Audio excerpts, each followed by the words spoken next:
আসসালামু আলাইকুম ওরহমতুল্লাহি ওবরাকাতুহ। পবিত্র ঈদ উল ফিতর উপলক্ষে সিলেটবাসী সহ দেশ ও বিদেশে অবস্থানরত সকল মুসলিম ভাই বোনকে জানাই পবিত্র ঈদ উল ফিতরের শুভেচ্ছা ও ঈদ মুবারক। একটি মাস সিয়াম সাধনার পর আজকে আমরা পেয়েছি আনন্দের এই দিন। রমজান আমাদেরকে শিখিয়েছে সংযম, তাকওয়া, ধৈর্য ও আত্মশুদ্ধির শিক্ষা। এই শিক্ষাকে যদি আমরা আমাদের ব্যক্তিজীবন, শিক্ষাঙ্গন ও সমাজ জীবনে বাস্তবায়ন করতে পারি, তাহলে এই ঈদের প্রকৃত সার্থকতা অর্জিত হবে।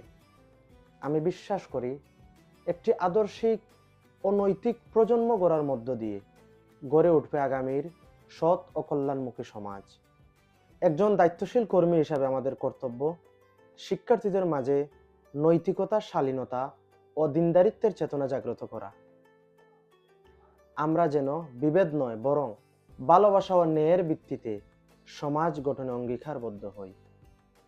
একে অপরের প্রতি সহানুভূতিশীল হয়ে আমরা যেন আমাদের আগামী প্রজন্মকে এগিয়ে নিতে পারি। আসুন আমরা ঈদের আনন্দকে ভাগাভাগি করি, বিশেষ করে অসহায় হতদরিদ্র মানুষের পাশে দাঁড়িয়ে। মহান আল্লাহ তাআলা আমাদের সিয়াম ও কিয়ামকে কবুল করুন এবং দেশ ও জাতিকে কল্যাণ দান করুন। সকলকে আবারও পবিত্র ঈদের শুভেচ্ছা জানিয়ে বিদায় নিচ্ছি। ঈদ মুবারক।